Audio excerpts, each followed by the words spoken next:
morning. We're on the record. This is Division 4 of the Boulder District Court. I'm Judge Thomas Mulvihill. Before we call the Alyssa matter, for those who are observing on WebEx, I need to ask you to please turn off your camera and mute your microphone. I need to inform you that no person shall broadcast, record, or take screen grabs of today's proceedings via WebEx unless they have been expressly granted permission to do so under an order authorizing expanded media coverage. Any person who violates this order will be in direct contempt of a court order and may be prosecuted for criminal violations.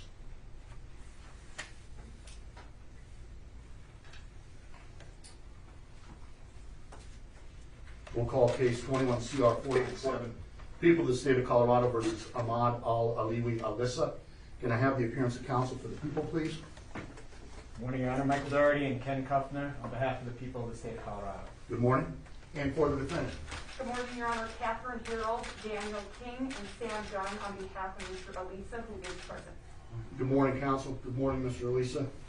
Sir, you're here for an advisement hearing. I need to advise you of your rights pursuant to Rule 5. You need to understand that you need make no statements, and any statement that you do make can and may be used against you. You have the right to counsel. In this case, the Office of the Public Defender has been appointed to represent you. Any plea that you make must be voluntary and cannot be the result of undue influence or coercion. You have the right to bail if the offense is bailable. Right now, you're being held without bail. Mr. Doherty, do the people anticipate seeking a determination that the proof is evident and the presumption is great? Yes, Your Honor. Thank you.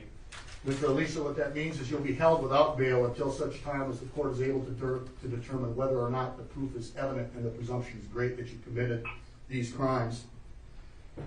You have the right to be informed of the nature of the charges. You have the right to a jury trial. And you have the right to demand and to receive a preliminary hearing within a reasonable time to determine whether probable cause exists. And if you're currently serving in the United States Armed Forces, or if you're a veteran of such forces, you may be entitled to receive mental health treatment, substance use disorder treatment, or other services as a veteran. Sir, do you understand those rights as I've explained them to you this morning? I need you to answer out loud, please. Yes. Okay, and for the record, you answered affirmatively. The people have filed a complaint and information charging 11 counts. Ms. Harold, on behalf of the defendant, will you acknowledge receipt of the complaint and information, waive formal reading, and further advisement? Yes, Your Honor. All right. We need to set this matter for a hearing on proof evidence presumption grade along with the preliminary hearing. What's the defense's thoughts with respect to how soon we could set that hearing? Your Honor, we would be requesting at this time that we actually set a status prior to setting the proof evidence presumption grade hearing. Our position is that we cannot do anything until we are able to fully assess Mr. Alyssa's mental illness. We cannot begin to assess the nature and depth of Mr. Alyssa's mental illness until we have the discovery from the government. It's my understanding that the government is continuing to investigate this case.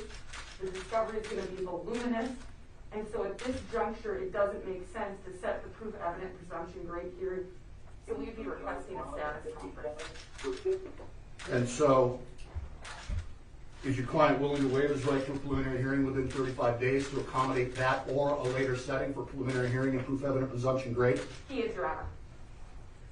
What's the people's position on the request for a status in advance of a preliminary hearing? Thank you, Your Honor. The people have no objection. I leave it to the court's discretion. I will say the crime scene has not yet been completed in terms of the processing. We will be filing additional charges in the next couple weeks.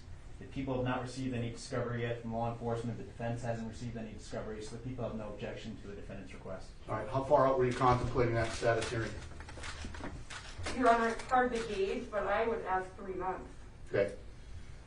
And you've discussed this with your client, and he understands that he'll continue to be held without bond during that interceding 3 months or so.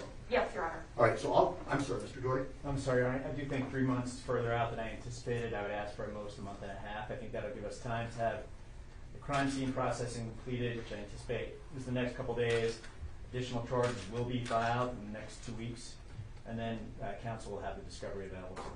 Well, so here's what I'm going to do. First of all, I'll grant the defendant's request to set this matter for a status hearing in advance of any setting for a preliminary hearing or a proof evidence presumption grade hearing. I'm going to direct counsel to contact the CJA for Division 13 to set that status conference. I'll authorize that status conference to be set in about 60 to 90 days. I understand the concerns that you have, Mr. Doherty, but at the same time, I want to make sure that the defense has ample opportunity to prepare to move forward once we do set that hearing.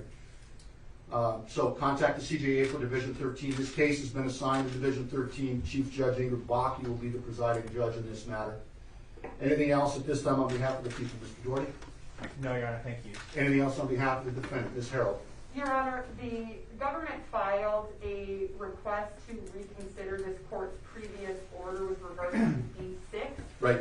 If the court is going to entertain reconsidering that prior to doing it, we'd ask an opportunity to reply. I was going to direct you to reply. How much time do you need? Is 14 days enough? Yes, Your Honor, thank you. Okay, so I'll give the defense 14 days to respond to that motion. I'll issue a written order in that regard. All right, thank you. We'll be in recess. Thank you, Your Honor. Thanks for using WebEx.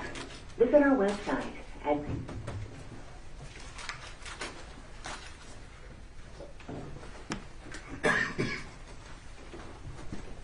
Sorry.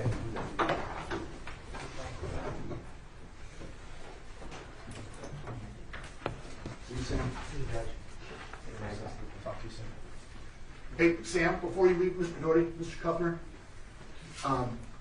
as we move forward, I'm going to suggest to Judge Bakke that she talks to counsel about ways to accommodate people either in the courtroom or in a different setting than just the general WebEx. Sure. We have a different platform available from the state. They told me about it yesterday afternoon. I wasn't comfortable trying to initiate that this morning on this case. But I recognize that there are a number of people who want to be present in person. And so maybe talk between yourselves and hearing's over. Oh, sorry, We're I'm done. sorry.